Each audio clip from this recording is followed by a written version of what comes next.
G'day mate, and welcome to Captain of Industry with me, Jetty. First we had Factorio, arguably the grandfather of factory games.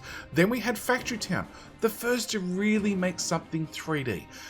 Then we had Satisfactory, which took that 3D idea and really brought it home.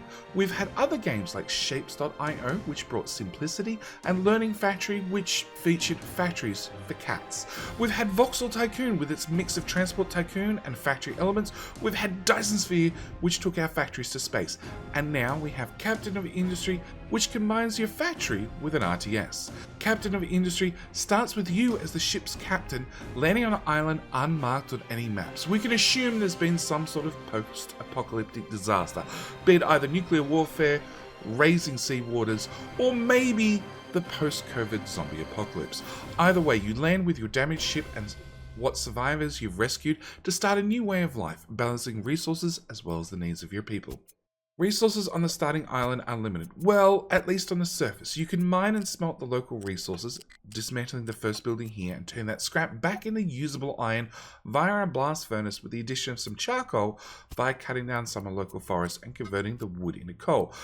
But the surface isn't where the game is. Captain of Industry features something we haven't seen in the factory game, a fully destructible terrain. So you can mine into your island, digging deeper and deeper for more resources, as well as terraform the island to your wishes. Be it either dump the excess soil and rock in the sea and grab some more land, or building ramps to access other parts of the island. And we must talk about the trucks, as they're going to play an important role in your game before we get onto conveyor belts and other forms of automation. The trucks and excavators are all controlled by AI, moving resources from point to point, allowing you, the player, to choose if you want to add automation to the process or just allow the trucks to get on with the process. Personally, there were many short haul items where I found belts and pipes were my preferred way of moving things, but I also found that sometimes it was easier to just let the trucks get on with the hard work and give me time to get on with other things. One of the other things is people. They will need housing, food and water of course, and over time as your population grows, their needs will increase.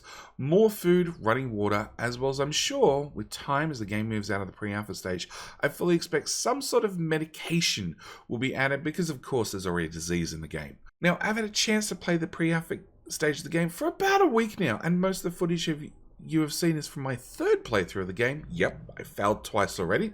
But even though I failed and my colony was doomed, I instantly started a new game and went through the tutorial again in another attempt. So the tutorial is delivered via, we can assume, the first mate talking to you, the captain, explaining some basics of the gameplay, and honestly, it's not well fleshed out and needs improvement, but it was enough to explain the very early stages of the game and how things are expected to work. It also reminded me that there is a tech tree we will have to unlock, so you can relearn all the things you've forgotten. Yep. And I have to say, this was made by a small two-man dev team, Marak and Philip, who have been working on this game for about 6 years in their spare time, bringing something that shows a lot of promise to Kickstarter.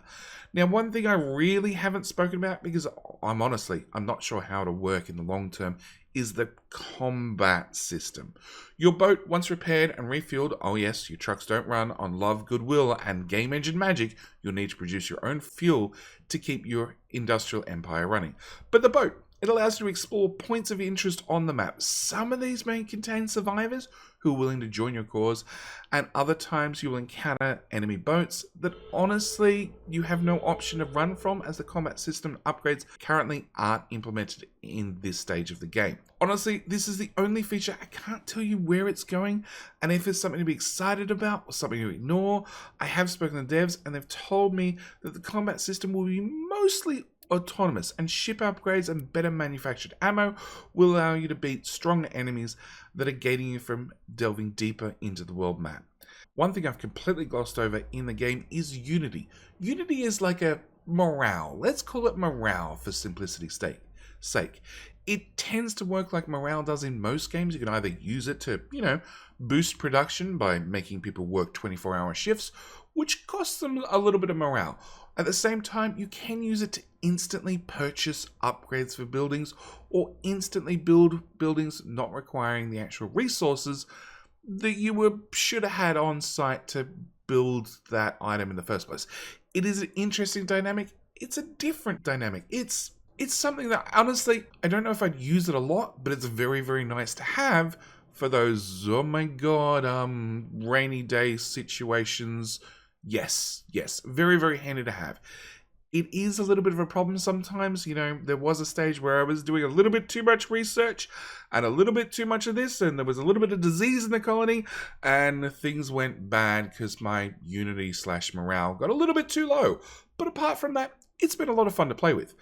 So Captains of Industry is on Kickstarter right now, and they have the modest goal of just £35,000 to bring this game to early access, with early access started for March next year, and an asking price of just £19 for early access on the Kickstarter campaign right now. Or they have a £35 tier for beta access slated for late this year. And honestly, I'm excited for where this game is going, and I'm very curious for what is in store for its future. As I said, I've been playing a pre-alpha stage. I've sunk 5 or 6 hours in already, and I plan on streaming this game over on Twitch. So, if you enjoyed this video, maybe you should hit the subscribe button to know about the next video and future Captains of Industry updates as we get them. Also, not to mention, there is a link to the Kickstarter in the description below. For more Captains of Industry, you can find a link in the description to my Twitch channel, which I just mentioned, where I will be actually playing through the pre-alpha when this video goes live. So if you caught the premiere, come swing over, jump over to Twitch, come watch the full game, get more of an impression for yourself. If you happen to miss the premiere of the video, the Twitch stream has obviously started and ended. You'll find a link to my second YouTube channel where you'll find the Twitch VOD will be uploaded. So, with all that said, I do hope you guys enjoyed this video. I do hope you found at least a new game that you want to keep an eye on, or maybe check out, or maybe even Kickstarter. That's entirely up to you. I do hope you guys enjoyed. Thank you guys so much for watching, and I'll see you in the next one. All right. Bye.